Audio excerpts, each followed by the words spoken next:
to have that flag of the elder emo and with the emo music behind you, how proud is it for you to carry that when you're doing stuff in the ring as a wrestler? It's great. Like, I love it because even if they hate you as a wrestler, they're like, damn, I hate you so much. They're like, but I love emo music. I love that you're doing this. I love that it's being represented. And I'm like, thank you. I was like, now go away because you smell. And they're like, oh, right. So, I mean, but it's so cool because when everyone thinks emo, so like, oh, that's so 2000s. It was. It was all the way up to the 20, like late 2000s, like, you know, teens. You had like a little revival, but it's nothing like how it was. So they're like, man, that's so old school. And I'm like, well, I was like, that's why I'm the elder emo. I was like, I lived through it. I was like, I did the Warped Tours. I did the concerts.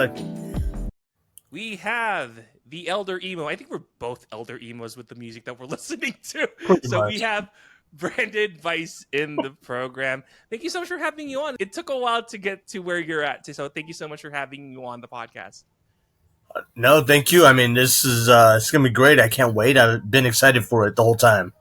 Yeah, so we are talking about emo music. That is your character. That's part of what your character is in the wrestling ring. Like, what was your first exposure into emo music in general? So I grew up in Central California. It's farm town. Like, you had small group of punks, you had your preps, you had your jocks, and then you had your drama kids. So the drama kids and the punks, you know, we hung out. We weren't like best of cliques, but you know, that's where I started getting into like punk music and stuff like that. Before it was like alternative and stuff like that, whatever was on the radio. But then, you know, I started Ataris is one of my like sample drugs of leading into music. So met this guy. He's like, check out this band. You're gonna love it. And then from there, it just snowballed, and I just deep dove into it. What was the one song that kind of got you over into emo music? San Dimas High School Music Football Rules. That by the time, like that? my favorite song. It is like it was the thing. Like, you know, when you hear a song and you're just like, wow. And that was like, you know, because I listened to, you know, country, alternative. I had a good variety of music, but then there's just like, what is this? And then it just snowballed from there. And yeah. Man, because like emo's such a very, very methodical genre lyrically. Because mine was Thursday, so Nice. pretty much like the emo scene started on the East Coast. So like the Taking Back Sundays of the world, the Thursdays, Gaslight. Oh wow, Gaslight! I caught that bit. Gaslight Anthem. That's another one. Like to hear, man, I'm catching my bands as I'm listening to it. Just to have that scene take off. Like, were you familiar of like the East Coast emo bands too while you're listening to them? Once I started deep diving, then I was like, okay. I was like, because it was like, here's this music, here's West Coast. I was like, AFI is another like one of my favorite bands. So I like deep dove AFI, and then I started branching out. I'm like, oh my god, he's doing all these collabs. So I'm starting to find out about these, and then you find out. I was like, what's on this other side of the United States? And that's when you find out about Midwestern emo, and then East Coast, and you're like, what is all this? And you're like, okay. What were some of the observations that you've done listening? Let's do an example, and then we'll have a segment later on with this. If you listen to Taking Back Sunday for the first time, like, it doesn't matter what album. Let's say someone approaches, hey, I'll give you Louder Now to listen to. What's the difference listening to East Coast versus the West Coast emo scene? I think it's more the intensity. Okay. When you listen to the East Coast, it's raw felt. It's that passion. It's straight up in your face. And with Taking Back Sunday, and of course, Brand New is one of my favorite bands. So when they had that beef, like, you're just like, oh crap, they're throwing it out there, and then like they don't care. And don't get me wrong, there's nothing wrong with West Coast music. It's a little bit sometimes slower, sometimes more heartfelt, more broken. But this is like aggression, you know, loud, fast, and then you had some that are slow. And I mean, that was like the 9-day difference. And that's when I was like, okay, I like this. Then you got Midwestern, and you're like, hey, that's somewhat poppy, somewhat fast paced, somewhat slow. And you're like, I don't know what they're doing, but it's great. And yeah. What's like the common thread you think of like emo music between regions? So of course, it's emotions. It doesn't have to be like everyone's like, oh, emo is so sad and depressing. I'm like, but that's just it. I was like, it's not. There's so much. I was like, there's love songs. I was like, there's songs about the future. I was like, Goldfinger is another one. I mean, people like, oh, they're emo. I was like, well, they're punk. But I mean, I guess you get thrown in that genre. They have some elements. I think they have some elements. Yeah. They are classified as that, which is cool. Yeah, I was like, they're punk ska. I was like, but I get it. I was like, they have one or two songs, and everyone's like, oh, they're emo. I was like, well, they're not emo, but yes, I mean, like, they have elements it's just of it. That all different types of music, which I love it because there's so many different types of subgenres. You got your pop punks, you got your screamos, you got your the covers. Like you had ska emo covers, which I never thought I'd hear the thing like. I was like, wait, what? So I'm like Googling that. No, it's so crazy. That's the best part. So, I mean, I think it's just the power of emotions. Like, yeah, you have rap and you have rock and they amp you up, but this is more like you go straight from the heart and you're pulling it right out and you're just like, here, like, come see what I'm experiencing. This is our very first segment of 5 out of 5. We will rate 5 things, and you will rate them out of 5. In this case, we're going to get my list. There we go. We have the 5 emo bands that you will rate out of 5. So, are you ready? We're going to go easy on the first one. So, ready when you are. All right, I'm ready. Okay, so this will be a softball. Fall Out Boy. I give them a 3. I mean, they're not full emo, but they're not emo because they made that first, like, when they exploded 2003, 2004, when they finally got that popularity with that album. It helped revolutionize. You had the looks, you had the heartfelt music, the weird, extremely long, extravagant titles. I mean, they're 3. They're not bad. So oddly specific. So the next one, wow, I didn't even forgot about that. So the next one, it's gonna get really deep cut. So bear with me. All right. So we're gonna talk about your shirt, My Chemical Romance. I mean, you got to give them a 5, even though they don't like. When I watched the interview and he's like, "We're not emo." They are. That's the thing. And I was like, I get it because he went with when I was emo, when I grew up emo, it was Midwestern. It was like 80s transition. And he goes, that's emo. Yeah. He goes, we're us. And I'm like, okay, I get that. I was like, you're not the definition of emo, but you're emo. You are like the poster boy of emo here. Yep. So it is a 5. So what's an album that you cherish out of My Chemical Romance? Oh jeez, it's a lot. I know it's like maybe 6 or 7. 3 Cheers for Sweet Revenge was like my go-to though. Like, don't get me wrong, the Black Parade was amazing, but 3 Cheers was like on my repeat. It was. Yep. It wasn't just 1 or 2 songs. Which, don't get me wrong, Black Parade had a couple of good ones that I loved, but it was like every song I'm like, oh, I like this one too. I like this one. It's on my playlist. I'm making these CDs. Half of it's just My Chem from 3 Cheers. Yep. Because I think Black Parade was kind of like the access for everyone to go mainstream through emo music. I think that's how I got into it because it was Teenagers was the one that got me over when I was listening to it when it was released. I was like, I've never heard of this part of emo music. So the next one is Armor for Sleep. Oh, there were 4. I mean, I want to give them a 5, but they were so good. Like their music, their lyrics, and the storytelling that they put into the songs. You're just like, you're like, damn. I mean, I'm a car underwater. I'm over here like, oh damn. I was like, I want to cry for you. And I mean, and so we have 1, 2, 3, so 4 Thursday. Of course, you can't go wrong with Thursday. I mean, okay. Everyone loves Thursday. There are 4 as well.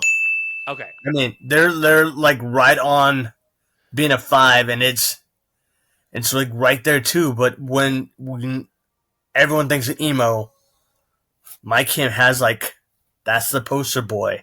Yeah, it is. I mean, that's the only hard part that's keeping a lot of these amazing bands like, oh well, they're not really emo. I was like, oh, they're emo. I was like, they're definitely emo. No, I think growing up, because I am from New Jersey originally, so like Thursday kind of took the scene, not knowing it would have a national audience, because Yeah, the War All the Time was kind of the one that put them on the mainstream, but they still have their emo roots still grounded at the time. Understanding in a Car Crash has always been that number one Thursday song. No yeah, matter who you listen to, they like bring it they'll up. say, "Yeah, I win." Everyone says "War All the Time" or signals over. I'm like, dude, you're missing the earlier stuff, because like understanding in a car crash is that culmination of like going through trauma, and that was like I've never heard that in lyric and songwriting. It's just saying Exactly. I've been through hell in this accident. I'm like, okay, that works. So the last one, this might be a deep cut. Correct me if I'm wrong. Death Cab for Cutie.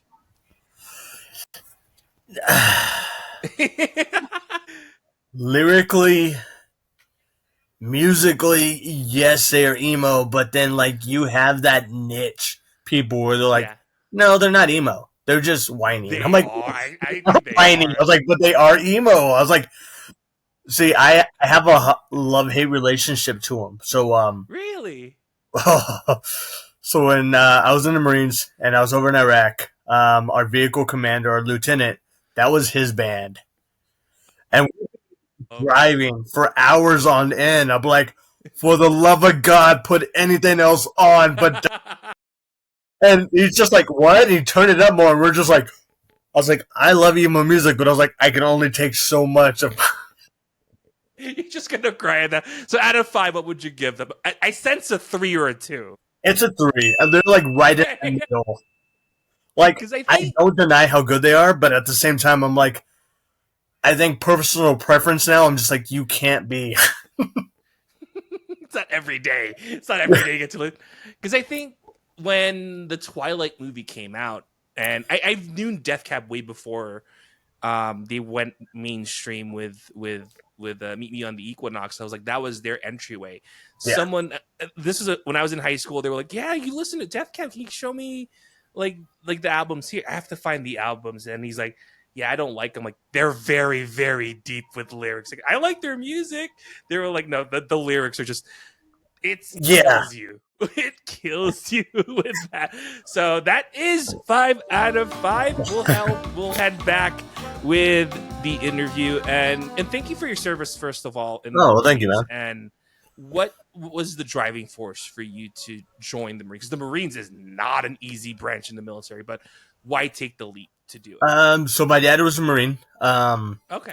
My uncle was a Marine. My grandpa, he was in the Army. I mean, we don't hold it against him. So, but so you know, First time I've heard.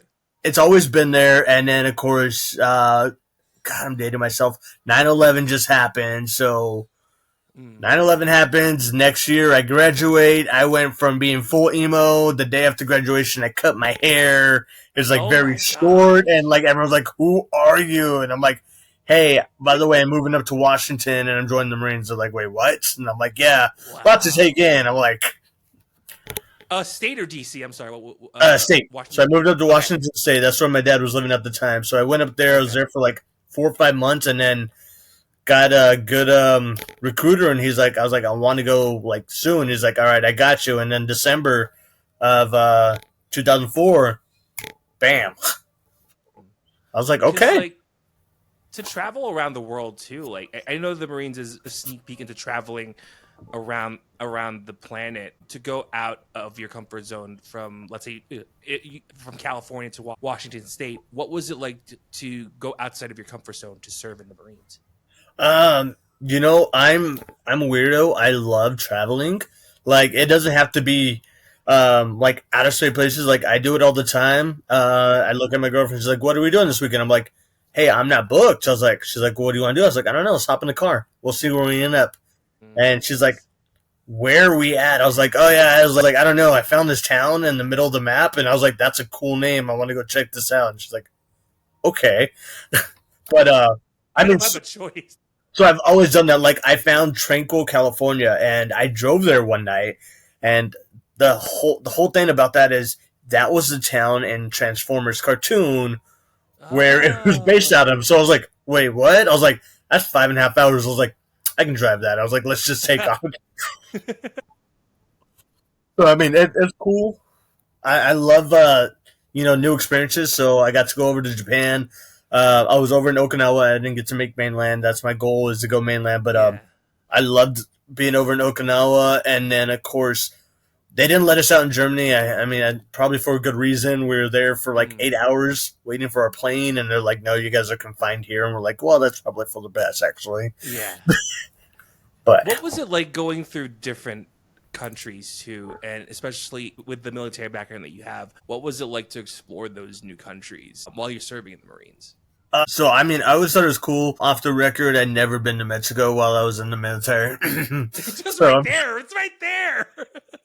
I know. So like they're like, you're not allowed to go, and of course, Okay, everyone's that's like, fair.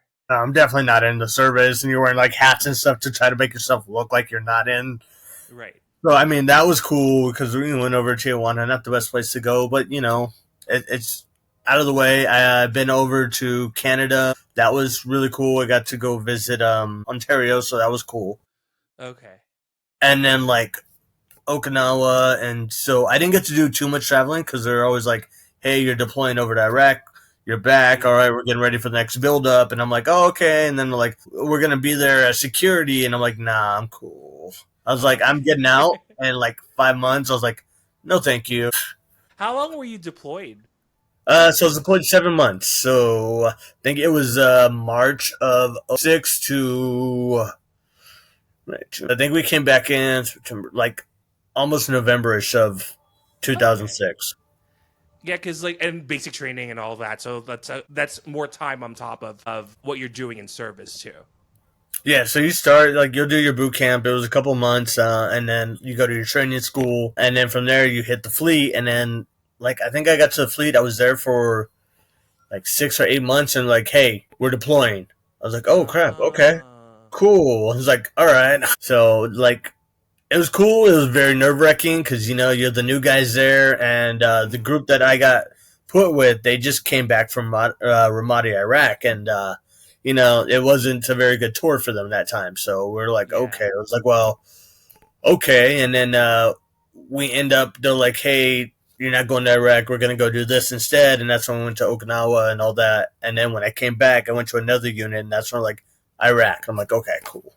And of course, like going back into civilian life, and I was thinking about transitioning back to civilian life and to pursue wrestling. What was the? And I'm going to ask this: like when you're deployed in the Marines or being recruited by the Marines, what was like the motivating factor to say, "Hey, I'm going to try pro wrestling out"? So I've been a big wrestling fan. Like every other wrestler, since a kid, I've been watching wrestling, doing wrestling that I wasn't supposed to. I'm pretty sure my brother almost died at least like three The or don't four try times. this at home period. Exactly. That's what it Don't try is. this at home. What do me and my brother do? Hardies. Yeah, spear over the rail to the floor, and but so I've always wanted to do it. I got out of the Marines like at that time I stopped watching wrestling, which is terrible. If I Okay. was to go back and be like, keep watching, stupid, because I did a lot of Yeah. like backtracking of what did I miss all these years. And I'm like, oh my god, I missed all of this. But Wow. I was actually working in a hospital in Washington State, and I walked in to give a treatment, and wrestling was on, and I think this was like one of my first exposures to Seth Rollins.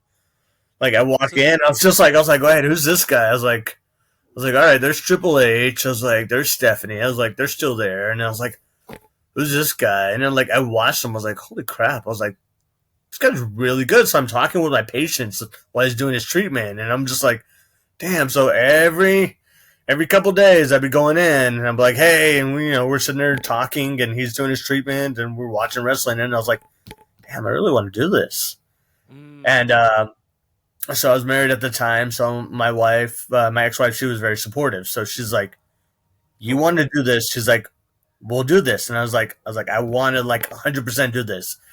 So we looked around Washington. There was one school, but it was like 5 hours away, and I would have to Wow. commute. And I was like, that's a lot to commute. So then I was like, well, what about moving? So I was like, I don't want to go to the East Coast. No offense. I was like, I like the cold, but not that much. Like I love snow and stuff, but they get way You'll too take much the rain snow. more than the snowstorm. That's what it means. Yeah, and I was like, I'm good off that, and so we're like, you were born in Texas. What about? I was like, well, I was like, as long as it's not Lubbock, I'm not going back to Lubbock. And just start laughing. Yeah. So we found San Antonio, and literally moved here. Did not like. We found an apartment, signed up for the apartment online. No clue what it looked like. Didn't really know San Antonio. We just kind of like, Yeah. hey, we're all in. So we moved. I moved here, and RCW was having a show. Cody Rhodes was there. So dude, I That's want to go cool. watch this show. I was like, I need to Yeah. see this. So when I got there, I was at the show. Hybrid was there, and they had a table there.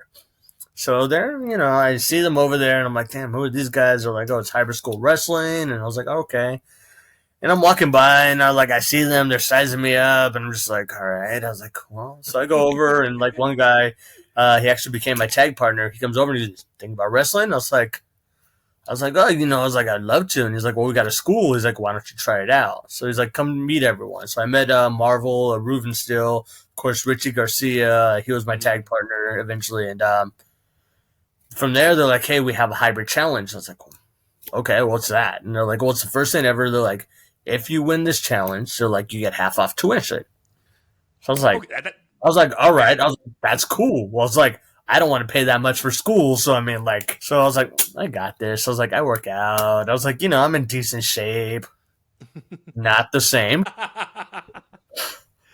Found out, like, I was sore from the military, but then, like, I was sore in ways I didn't know I could be sore. Okay. And I was just like, damn. Eventually, I ended up winning. I was the first hybrid challenge winner, and then I think we've done two more, and each one that's won has been very successful. So I mean, yeah, it's been weird. It's been crazy. It's interesting because it sounded like you got recruited on the spot, like you're in the Marines all over again. Almost. I think almost exactly almost, but I kind of saw the observation too, where training in wrestling and training in the military, there's got to be some difference and similarities with both training regimens. There is. There's actually a lot of similarities. It's a mental thing. A lot of it is your mentality. It's group Okay. mentality, especially when we're at hybrid and we train. We are there to get better, to make each other better, to achieve our goals. And that's why, Mm, yeah, there's friendly competition. There's like every other person. You got little squabbles and stuff like that, but you settle it. And right. it's all family type. Like, I was like, you're going to hate me for this. I was like, I'm going to kill you so bad today. I was like, Right. but once you move to that next ring, once you graduate, I was like, you're going to look back and be like, damn. I'm like, I hated every second of that. But I was like, look what I'm doing today. Look where I'm at. Look what I get to do. So it's really cool. Same thing. Like, I look back at the Marine days and I look at all the stupid stuff that they made us do, and I'm just like, damn, that was so dumb. And we talk, we message, and I was like, hey, that one time you made me chase a roadrunner, and they started laughing, and they're like, yeah, I remember that. I was like, I hated you guys so much, and they started laughing. I was like, that is memories that are made. I was like, and I tell everyone this now. I'm like, a lot of the newer guys, I'm like, remember this. I was like, take photos, write in your journals, like do something. I was like, these are gonna be the times that you're gonna look back and be like, damn, that sucked training in 110 degrees in that building. And there's like Right. 40 other people and it's just nasty. I was like, but then you're like, I do it all over again. How long did it take for you to go train leading up to your debut? Um, so officially I didn't graduate till like almost 2 years. Okay. But before that though, Coach Marvel, he saw something in me. So, I'd be on the road with Ruben Steele and Richie Garcia. They were tagging at the time, and they'd be like, "Hey," they're like, "You want to ride with us?" And I'd be like, "Hey, can I go with you guys? Because I want to know the ins and outs of the wrestling scene." I was like, Mm, I need to know what I'm getting into." Eventually, they're like, "Hey, if Coach says okay, do you want to wrestle?" And I'm like, "Hell yeah, I want to wrestle." I why mean, not? it wasn't like anything crazy. They're like, "Hey, it's gonna be a squash match or something like that." They're Right. like, "But you're getting your reps." And we'd always message Marvel and be like, "Hey, they want to put him in a match with so and so," and they'd be like, he'd be like, "Well, what's the finish or what's this?" And they'd be like, "This and this." He goes, "Okay." He's like, "Just make sure that it goes okay and nothing happens. They don't do anything too crazy. And so I got a lot of reps in early compared to some of the others. So, I mean, luckily that was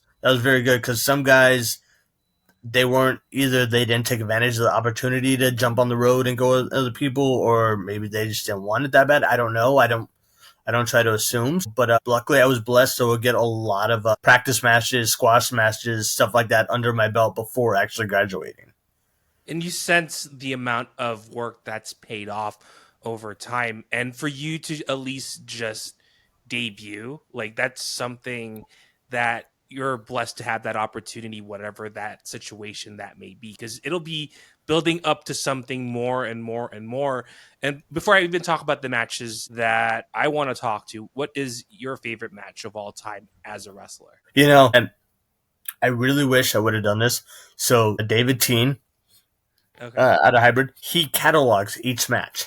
So he goes through, he puts his match, his opponent, he puts the results, and then he makes like a quick little note. I know Izzy James does the same thing. Like, he has a couple of notebooks, he said, of all the things. And I kind of wish I did that because I had so many matches, and a lot of them, though, I'm like, damn, I don't remember. I'm like, so they're... Just off the top of your head, it's not necessarily like it happened on this date, but like something that you can recall that you're like, okay, I this was a pretty good match. It doesn't matter like what the outcome, if you're over or not, or like what makes that match special to you. Well, okay, so one of my favorites, we still talk about it to this day. I was tagging with Richie Garcia, and we were going against Key Vibes and Marty Cohn. Okay. Mark, he was one of the trainers at Hybrid as well, and we're in Laredo, and it was a typical standards match. We're the bad guys, and this crowd's just getting rowdy, and this woman's like, "You woman beater," because Kiana, she trained up with us, so she hit like a guy. Okay, that's but she took it as well. So I mean, like we were like, "Hey, we're giving her the heat," and this woman's like, "You woman beater." So I was like, Kiki. I was like, turn to her. So I turned her and I'm like, what? She's like, stop it. She's like, I'll get in there and beat you up. I was like, take a chop. Chop her, right? She's like, and the woman's getting pissed, right? So being the bad guys we are, we're talking crap to the fans. I was like, what, Grandma? I was like, I'll go down there and beat you next. I was like, what are you going to do, huh? And she's like, she's taking off her shoes and like, okay, whatever. We're amping her up. Well, we have a spot where we go outside. I put Key down. I'm getting ready to chop her. This lady comes in and throws us where, like, barely misses my face. Like, I'm in mid-swing to go chop, and I'm like, oh, crap. So I'm, like, matrixing, trying to avoid this punch, and I almost hit Key in the face, and luckily I missed her. So I grabbed Key, and I was like, I'm looking at the ref, and the ref's just standing there, like, watching this. I was like, what are you doing? I'm like, get her. And he goes, well, what do you want me to do? And just, like, the lady's just throwing, like... She's throwing fists, and I'm like, get between her. I was like, I don't care. I was like, can you get back in the ring? So we go back in, and well, she's like, what the hell? And I'm like, I don't know. I was like, I almost got beat up by Grandma. Oh no!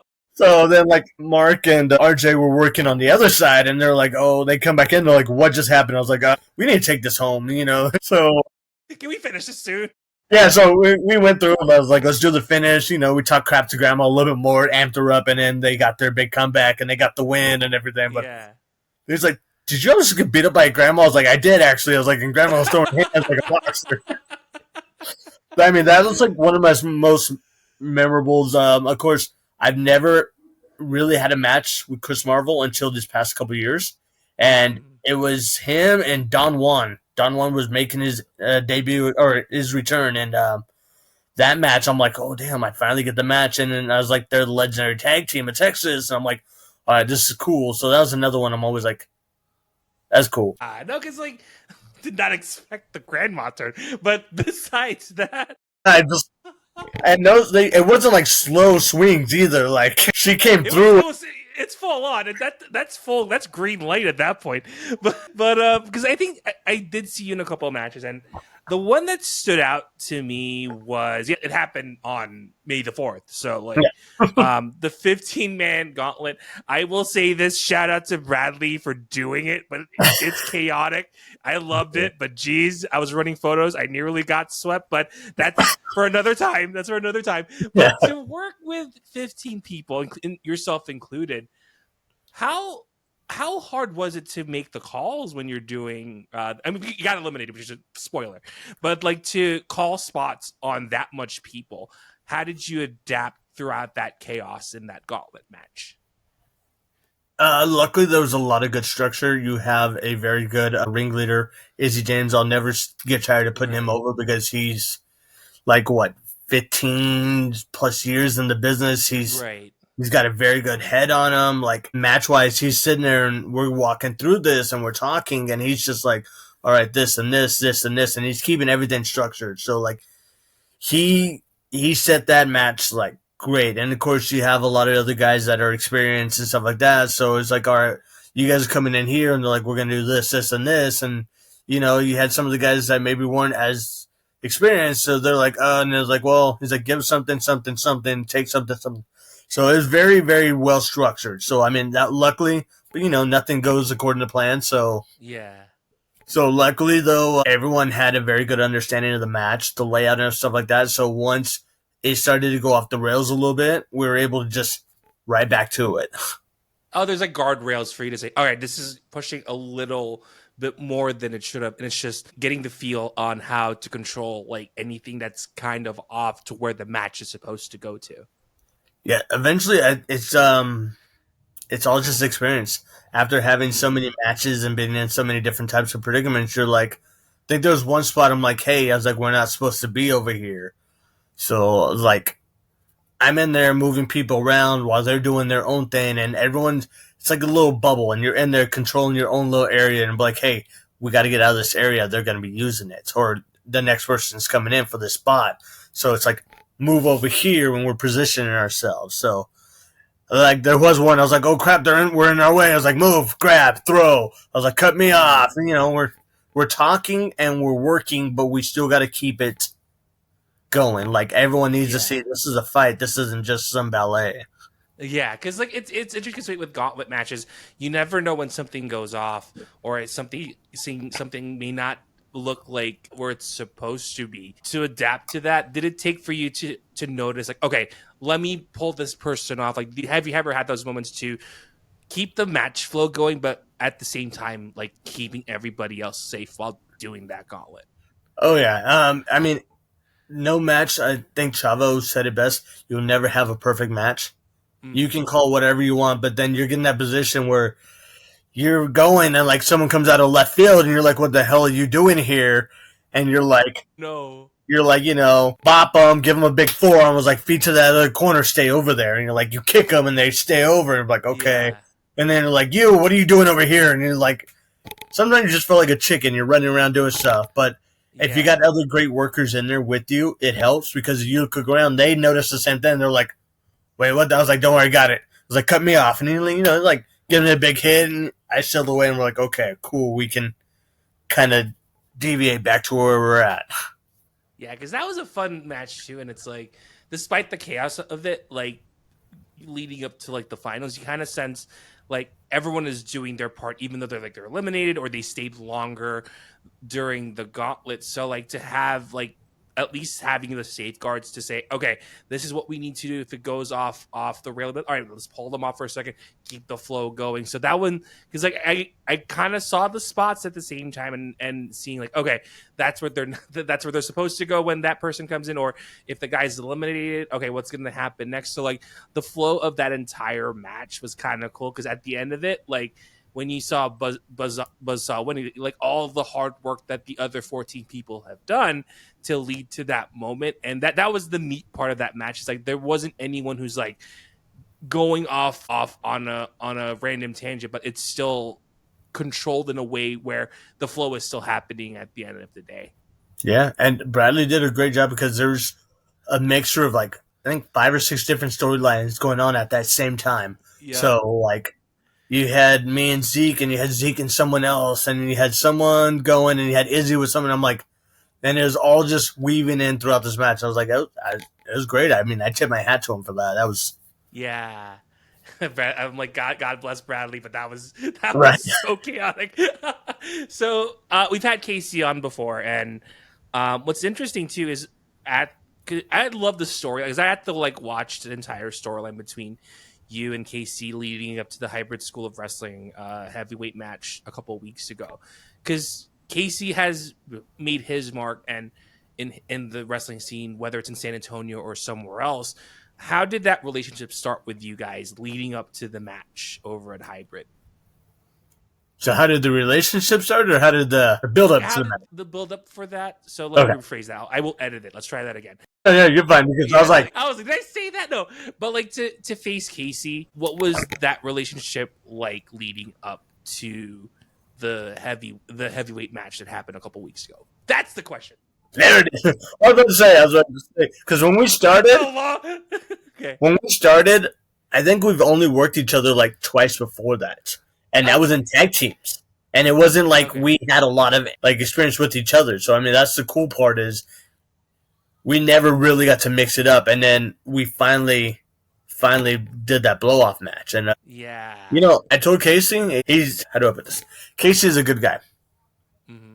He is very talented. Right. He is going to do great things in this business.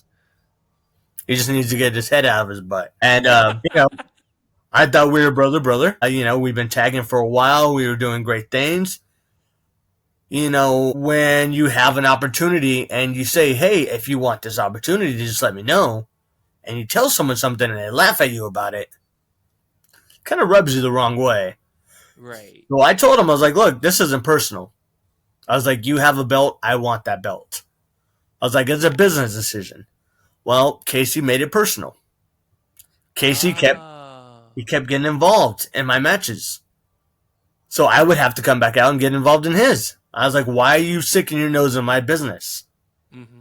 So eventually it got so tense where we weren't even around each other at training.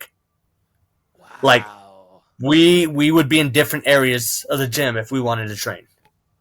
Okay. And I mean, so I you get have your space. So we had our space, and it's, yeah, I'm going to talk crap. I'm like, I see you over there. I was like, I can't wait to blow out that back. I was like, you think you're a backbreaker? I'll just wait till I get a hold. And, you know, we're running our mouths, and it's a good tension. It's that fight, and everyone wants to see it, and I want to put my fist to his face, and eventually we had the match, and, you know, I think the ref was very biased. Obviously, I didn't get to win, so, but I still think it was a very good match. I think it could have gone a better way, but that's just my sway. Yeah, it's fascinating too with that match. There is hostility, but at the same time, there is still a form of respect between you two. And how much of you guys kept pushing each other throughout this match? And of course, Casey won the entire thing at the end. Like, how much do you guys really push each other to really keep the crowd going during that match? Well, I could go Ocean. I'm sorry. Oh, no, you're like, I knew his family was there. Okay. So I made sure that I was beating him up right in front of his niece, his little niece, and his mom was right there, and I'm talking crap to all of them, and I was like, this is what you want. I was like, just remember, you wanted this fight. I was like, now they're going to pay for you. I see. We pushed each other a lot. Even before we had this whole situation, when we were tagging, we still pushed each other because, you know, we want to be the best, right? We wanted to be the best tag teams. We want to be the best wrestlers. So he's like, hey, I want to do this. I was like, why don't we do this? And he's like, well, let's do this. And we come and meet in the middle, but we're like, we want this to go more than just, oh yeah, we tag on the weekends. That's fine. You know, that's why we pushed each other. We're in the gym. We're in training. Cardio days sucked because you'd be like, tit for tat. Let's go. And it's a good thing, though. That helped bring that tag bond together, I think. Because it wasn't just, oh, yeah, you guys are in a tag team. It's just two guys. No, now we're like, you know, we got to know each other like real people, not just, hey, you're Branden Vice, you're Casey Blackrose. Right. So, I mean, we still push each other in the ring. Obviously, we put everything we had into it. I don't think it's over. I mean, I sense that it's not, especially after the match, and it's like it didn't feel absolute. There is, it's a comma. The way I see it with matches or any feuds like that, it's never a period. It's a comma. Yeah, You know what there's. I was like, he may have won this one.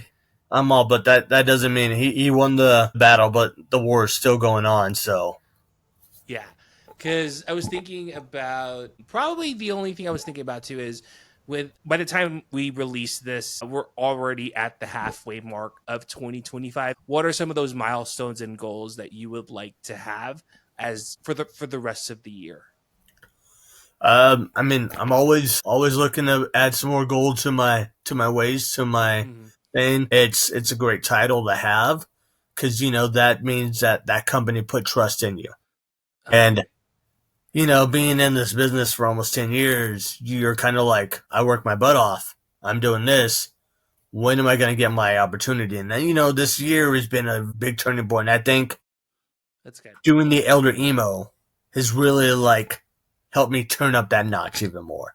So I think that towards the end of the year, I think better things are coming. Like I already see it fan wise, match wise, interaction wise. It's totally different from how I was as the Flamingo King. I think this is going to be that next step to keep me going. Because I was going to ask that too. Where did that whole Elder Emo phase, I mean, besides the emo music and all that, where did that kind of lead up to where you're in that character as the Elder Emo today? I am like the emo kid, like outside of wrestling. Like my playlist is ridiculous. I still got early 2000s, mid 2000s. Like Okay. I'm going through and I'm still adding. Like Yellow Card just put out a new single, so I'm like add to the playlist. So the playlist is like ridiculous. So like I've always been an emo kid, and like my girlfriend gives me so much crap. She's like, "You emo kid," and the way you dress and your band shirts and so I've always like joked about it. I'm like, Halloween. I was like, I want to be the emo, and they're like, what? I was like the emo flamingo, and they're just like, okay. And then finally, this past Halloween, I was like, this is gonna be a test run, and they're like, seriously? And I was like, yeah. I was like, I'm gonna test run it. I was like, if it has a good reaction, I was like, I may run with it. So I came out. I was facing George Wolf, and he's just looking at me, and he's like, I love emo music. He's like, but I hate you so much. I was like, well, that's a good reaction. Right? So I was like, that's a good. And then like the crowd was into it. And I'm just like, I was like, okay. So it's not what it started like this though. I was like, I had the cringe hair. I did the puff with the side part and the. Yeah. It was Pete Wentz. That's a Pete Wentz. It was like Pete Wentz, but more out. It was like, it was bad. It was. But I was like, I want to be cringe. I was like, I'm going to be the cringest one out there. And I did it, and it got a good reaction. So I was like, okay. I was like, well, let's, I was like, why don't I just do it like I did in high school? And they started laughing. They're like, how did you dress in high school? So the next show, they're like, you seriously dressed like that in high school? I was like, yeah. Yes, I did, actually. They're like, oh, my God. I was like, yeah. I would have related. I would be like, yo, is that Spider-Man meme of like pointing? Yeah, hey. Yeah. Because I was the goth emo. Like, I love the gothic culture. I love emo. I love metal of all types. So I did like a blend of all of it when I was in school. Right. So I had Davey Havoc as my main frontman for AFI. So he's my main inspiration. Then I would go over and I would do Danny Filth from Cradle of Filth. So I took like. That's two extremes. Two extremes. So like clothing ideas from that, and then of course Joey Jordison, the drummer from Slipknot, and Murder Dolls. And I was like, this is my clothing collection. And of course I had my normal, my punk, my plaids, my chucks and stuff like that. But like it was so extreme. Like I would have blue hair or green hair, and then like gothed out and like. Dude, Jeff Hardy, like I had the fishnets and the ripped up shirt, and I had the skinny jeans with the.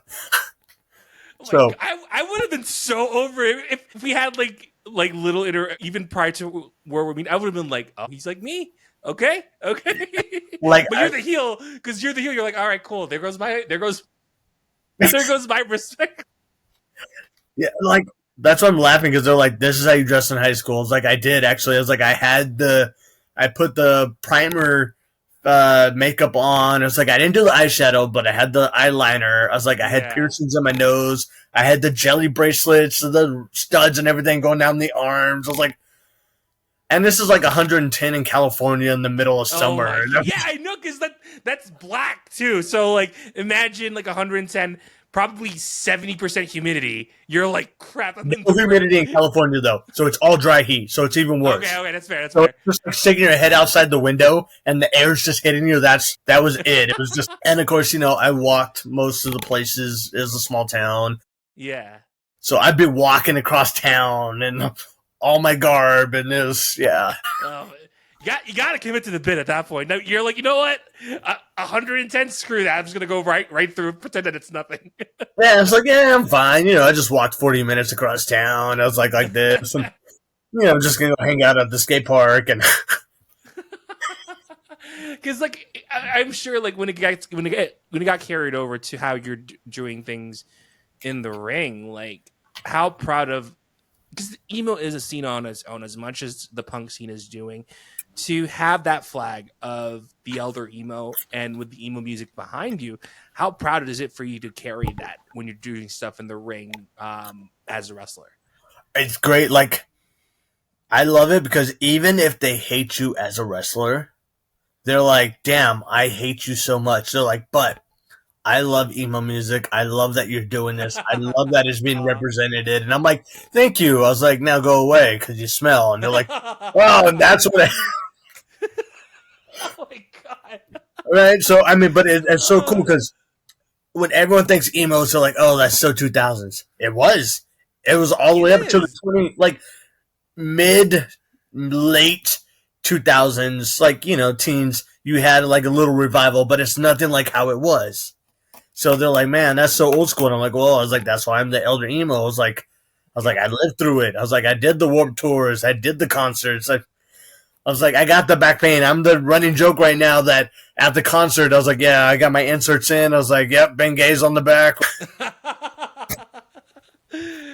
it keeps the scene alive too, because like now we're seeing a lot of the emo bands actually coming up. Like I think Thursday had a single, Taking Back Sunday had a single. So there is a revitalization of the genre, because like oftentimes like emo gets on the wayside so much, but like the ones who are like the foundations of everything in the emo scene, it's starting to come up again. So like to have the gimmick, fans would be like, oh, okay, let me see some of these emo bands, and they see like a Thursday or Taking Back Sunday or like AF5. They're like, whoa, where did this music come from? It opens opportunities for them to listen to what we listened to growing up, because like that was the lifeblood that we've had getting through life, is lyrics from like a AFI or like like Understanding in a Car Crash. Like you get to see the younger guys who are like, oh, okay, I'll give this a listen. So like to have that character, at least it's a representation of what we grew up with as kids, and seeing the younger generation of fans who are like, okay, let me give that a try. And I love it because you're getting the nostalgia too. Like all these bands are coming back, and Emo's Not Dead. He has like single-handedly brought back the emo culture. Have you ever watched Matt Cutshaw? Yes, that's that guy. Though. That guy, like with his Emo's Not Dead cruise and everything like that, but like he puts out these videos. That guy's a genius, and he even put out his own album, which very good. I was like, damn. I was like, kudos at that point. Back, I was like, damn. I was like, you did your homework. I was like, you got with the singers of these bands. I was like, and he actually put out some bangers. And I'm like, damn. I was like, that is good. I was like, wow. It just takes you. It's that. What was that scene in Ratatouille where like he eats the exactly. It's like yeah, like he has this song Blink 182 is the name of it. But in the video, it shows him going through this box of the high school stuff, and you got the memories, and it shows him like running around and stuff. And I'm like, damn! I was like, now it makes me think. I was like being over at Turlock High School. I was like sitting on the benches at 7:00 when you're not supposed to be at the school, and we're doing whatever we want because we're rebels and If I ever saw that, I will. because I go to the Stone Pony a lot growing up. So like you get to see all the emo bands in that area in Asbury Park. So if I ever send that clip, it might take me back. If I ever, it might take me back to the Stone Pony when I see that. Like, I went back to Washington and I took my girlfriend and her son, and I'm like, oh yeah, I was like, this is a lake. I was like, I'd be here. I was like, during summer before I joined the Marines, I was like, I was out here like 8 hours a day swimming, blasting music that I burned on my CDs. I had my CD player going. And they're like, what? I was like, yeah. I was like, it was a mix of punk. And I was like, and you had some rock and emotronic. She's like, emotronic. I was like, that was the best variation of emo. She goes, what is emotronic? I was like, think of electronic music. I was like kind of like 8-bit and something like that. And they threw emo music to it. And she goes, oh my God. I was like, it's so great. And she's like, only you would love this. I was like, not just me. I was like, they had a massive following. I was like, so you're welcome. That was like late 2000s, early teens. Yeah, where they started using the voice things and that. I remember that. A lot of recalls coming back to me in this conversation. This is great. Yeah, I was just like, damn. I was like, yeah. So I still torture her with my playlist. And she's like, what? I was like, the ultimate I changed it out to the ultimate scrub punk emo because it's just a combination of all of it. Yeah. Yeah, that's great. We're gonna go off on a tangent we're gonna have another episode talking about emo music for an hour, but we are close to time. But thank you so much for having you on, Branden, and I'll end our conversation with this. Oh man, this was amazing. Yeah, that was awesome. So if you were in the same room as an adolescent version of you, what would you like to talk about? I'm gonna be like, hey, start wrestling earlier. I was like, don't do the DDP movement. I started at 30, almost 32. I was like, start it early. I was like, get that experience. I was like, make the memories. I was like, I see a lot of these young guys, and I'm like, man, if I was to start at 21, 22 like they're doing, I was like, where would I be? What would I be doing? So yeah, started early, and I'm like, and of course I was like, you're never going to give up emo. I was like, just keep listening to it. Yeah, don't. That's probably that's a cardinal sin if they ever. I'm like, it never goes away. I was like, you're going to fall in love with it even more every year. So we'll end our conversation here. Thanks again, Branden, for having you. This was fun, honestly. We might have a second episode that'll be fun to listen to. But for those who are watching and listening on YouTube, Spotify, and on iHeartRadio, thank you so much for tuning in. And we are on to the next one. Bye. Yeah.